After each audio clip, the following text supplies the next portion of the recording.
Well, hey, it is a joy to welcome you to this exclusive Rockin' Customs tutorial.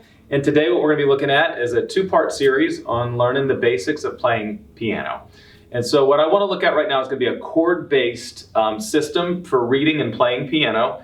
And I want to focus on just a few tips that we can walk through and get it. So I'll give you some very hands-on pictures of how you can do this. There'll be a lot of places you'll probably want to pause and go work on something. But if you can take these steps and walk through, you're going to find that you're going to be playing music that you love in no time.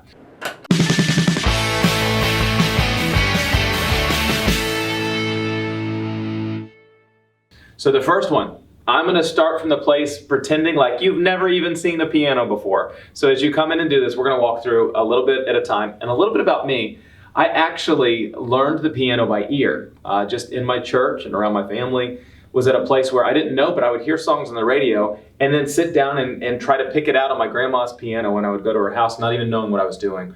And so where that really helped me a lot was I was self-taught and then got in a band later and started learning, oh, well, these are what these chords are, what these minors, what these suspendeds. So I'm going to very much bring an approach like that. So I want you not to be overwhelmed. If you've ever had the passion to play piano, we're going to get in and get you started. So the first thing that you're going to want to do is get situated and look at the piano itself and figure out. And as you look at the piano, you're going to see a pattern that follows over and over and over again. So the very first step I'm going to give you is note identification.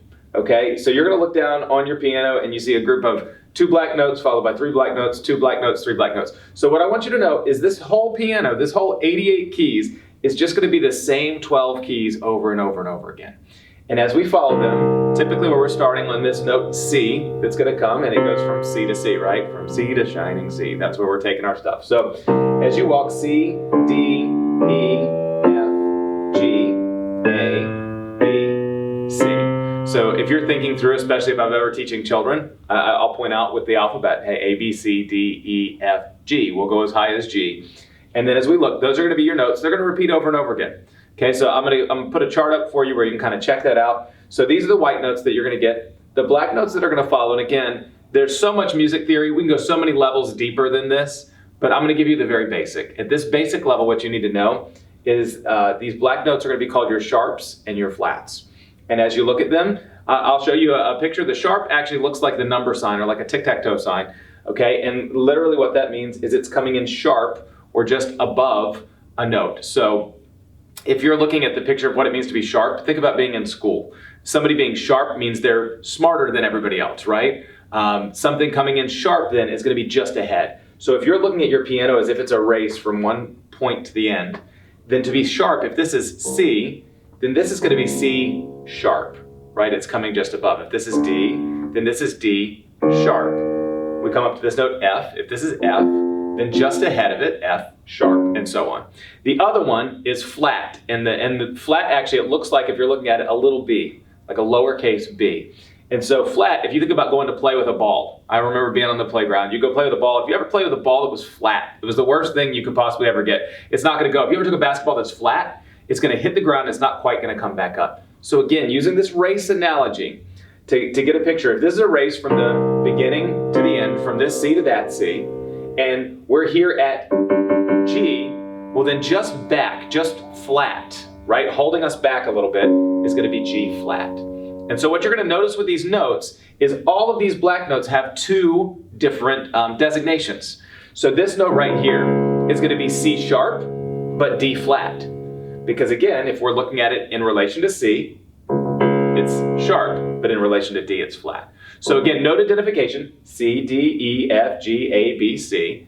And then we're gonna get on here and we have C sharp or D flat, D sharp or E flat, F sharp or G flat, G sharp or A flat, A sharp or B flat. Now on this video, we're gonna have an attachment for you where you can actually check out, put together a very easy place for you to be able to memorize these notes. The first step I'm going to give you is you want to memorize the notes on the piano so that you figure it out, because everything else we're going to build from there is going to go. So that is the first step, okay? Your second step, and I promise once you get these first few, it's going to fly pretty quickly.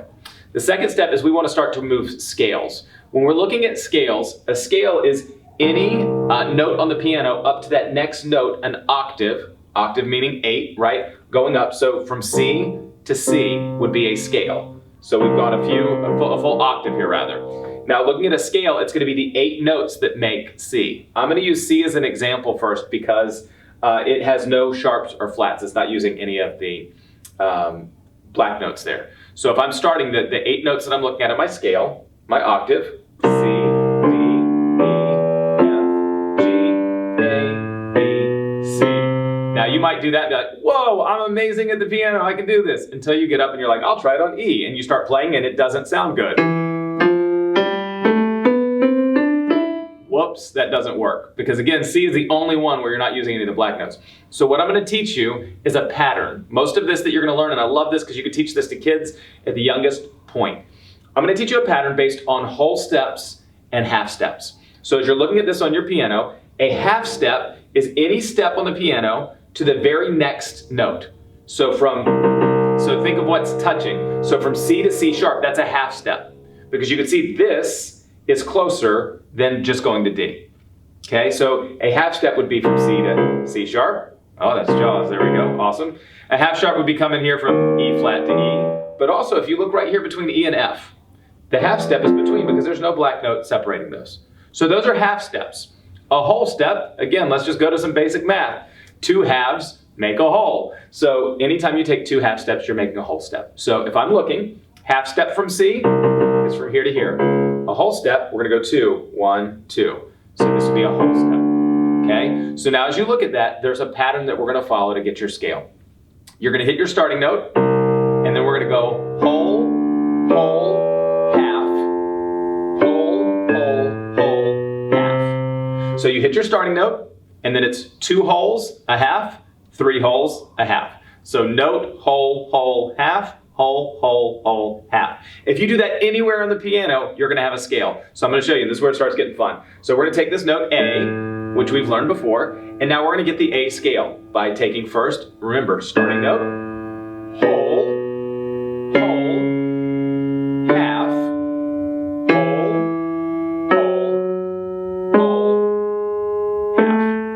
So as you start to walk through those, I would encourage you, even here, pause the video, go check it out. You're gonna take that tool that I gave you and start learning all your scales. Now for the first few weeks, what you're gonna wanna do learning the piano is you really need to know your notes and you really wanna understand how you're getting those scales and just get familiar playing them. Don't worry if you don't always remember all the notes that go in the A scale. You just follow that pattern and you're gonna get it. Okay, so as we're looking at, that's gonna be note identification, that's gonna be scale identification. The last tip that I'm gonna give you on this video is gonna be to build your chords. So when we talk a chord, what we're talking at its most basic is 3 notes that we're gonna put together within a certain key to be able to start to make music. So I'm gonna use C again as an example, and this is where we start making music, right? So when you just hear me play these, we're not yet really making music, but when you hear us play, now we're getting into a place where we're actually playing chord-based music. So a chord, what we're gonna do at its start is 3 notes that we're gonna pull together to be able to start playing these. So it's C. We're gonna take the first note, the third note, and the 5th note of our scale and put those together. So I'm gonna use C again as an example because it's all of our white notes. So we go 1, 2, 3, 4, 5. So now as I'm playing this would be the chord of C that we're gonna put together. If I go to F, we're gonna take first note F, 2, 3, 4, 5. And then we're gonna pull the chord. So now what I've done for you is I've shown you on your tool the way that we're gonna start to look at those chords together. And in fact, of the 12 chords that you get, they all follow patterns. So C, F, and G are all white notes. And they look exactly the same. You can see there's a note between them. Then we get to what I call your Oreo chords, right? An Oreo cookie that you look at. You get a cookie, you get the cream in the middle, and then the other cookie. So if you start looking, C sharp, E flat, and A flat all do that same thing. And if you look, they look very similar from their starting point.